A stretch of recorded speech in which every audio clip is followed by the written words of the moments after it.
ಸ್ನೇಹಿತರೆ, ಎಲ್ರಿಗೂ ನಮಸ್ಕಾರ. ಈ ದಿನ ನಾವು ಸಾಮಾನ್ಯ ಜ್ಞಾನಕ್ಕೆ ಸಂಬಂಧಿಸಿದಂಥ ಬಹು ಆಯ್ಕೆ ಪ್ರಶ್ನೆಗಳ ಕುರಿತಾಗಿ ನೋಡಿಕೊಳ್ಳೋಣ ಸ್ನೇಹಿತರೆ. ಸೊ ಇಲ್ಲಿ ಮೊದಲನೇದಾಗಿ ಏನಪ್ಪ ಅಂತಂದರೆ, ಪಟ್ಟಿ 1 ಮತ್ತು ಪಟ್ಟಿ 2 ಸರಿ ಹೊಂದಿಸಿ ಬರೆಯಿರಿ.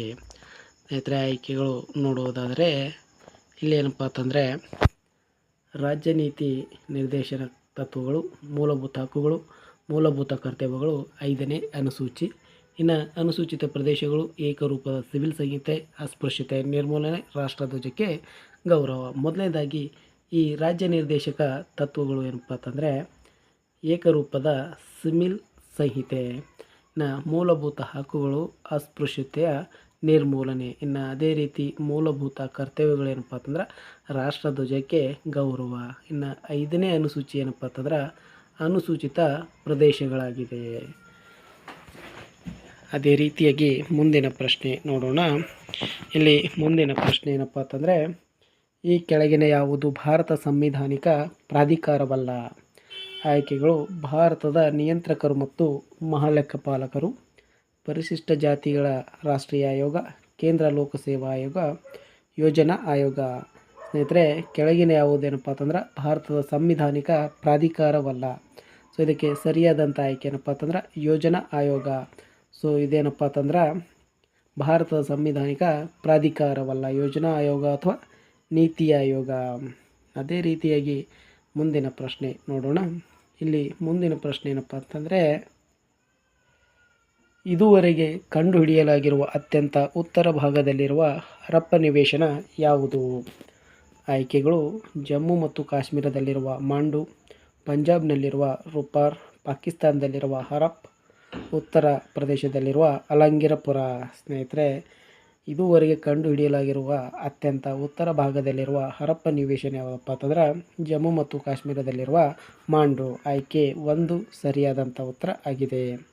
ಅದೇ ರೀತಿಯಾಗಿ ಮುಂದಿನ ಪ್ರಶ್ನೆ ನೋಡೋಣ. ಇಲ್ಲಿ ಈ ಕೆಳಕಂಡ ಯಾವ ಕೃತಿಯು ಕರ್ನಾಟಕದ ಅನನ್ಯತೆಯನ್ನು ನಿರೂಪಿಸಿದೆ? ಸ್ನೇಹಿತರೆ, ಈ ಕೆಳಕಂಡ ಯಾವ ಒಂದು ಕೃತಿಯು ಕರ್ನಾಟಕದ ಅನನ್ಯತೆಯನ್ನು ನಿರೂಪಿಸಿದೆ? ಆಯ್ಕೆಗಳು: ಕವಿರಾಜ ಮಾರ್ಗ, ಮಾನಸೋಲ್ಲಾಸ, ಕಾಲಕೇಯವಧ, ರಾಮಧಾನ್ಯ ಚರಿತೆ. ಸ್ನೇಹಿತರೆ, ಕರ್ನಾಟಕದ ಅನನ್ಯತೆಯನ್ನು ನಿರೂಪಿಸಿದಂಥ ಕೃತಿ ಯಾವುದಪ್ಪ ಅಂತಂದ್ರೆ ಅದು ಕವಿರಾಜ ಮಾರ್ಗ ಕೃತಿಯಾಗಿದೆ. ಆಯ್ಕೆ 1 ಸರಿಯಾದಂಥ ಉತ್ತರ ಆಗಿದೆ. ಅದೇ ರೀತಿಯಾಗಿ ಮುಂದಿನ ಪ್ರಶ್ನೆ ನೋಡೋಣ. ಇಲ್ಲಿ ಮುಂದಿನ ಪ್ರಶ್ನೆ ಏನಪ್ಪ ಅಂತಂದ್ರೆ, ಅಶೋಕನ ಶಾಸನಗಳು ಕೆಳಕಂಡ ಲಿಪಿಯಲ್ಲಿವೆ. ಏನು ಅಶೋಕನ ಶಾಸನಗಳು ಕೆಳಕಂಡ ಲಿಪಿಯಲ್ಲಿವೆ? ಆಯ್ಕೆಗಳು: ಬ್ರಾಹ್ಮಿ, ಖರೋಷ್ಠಿ, ಅರಾಮಿಕ್, ಗ್ರೀಕ್.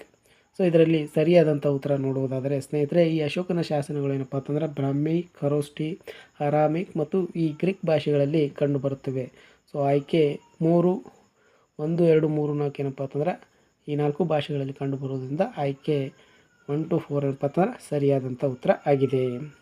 ಅದೇ ರೀತಿ ಮುಂದಿನ ಪ್ರಶ್ನೆ ನೋಡೋಣ. ಇಲ್ಲಿ ಮುಂದಿನ ಪ್ರಶ್ನೆ ಏನಪ್ಪ ಅಂತಂದರೆ ಸ್ನೇಹಿತರೆ, ಇಲ್ಲಿ ಮುಂದಿನ ಪ್ರಶ್ನೆ ನೋಡೋದಾದರೆ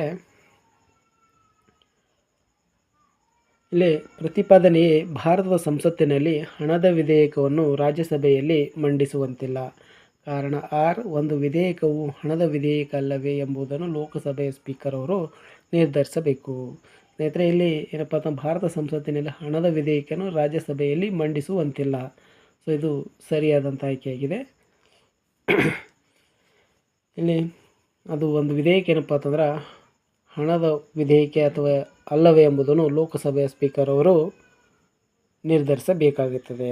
ಇಲ್ಲಿ ಏನಪ್ಪ ಅಂತಂದರೆ ಎ ಮತ್ತು ಆರ್ ಎರಡೂ ಸರಿ, ಆದರೆ ಎಗೆ 6 ಸರಿಯಾದ ಕಾರಣವಾಗಿರುವುದಿಲ್ಲ. ಸೊ ಆಯ್ಕೆ 2 ಸರಿಯಾದಂಥ ಉತ್ತರ ಆಗಿದೆ.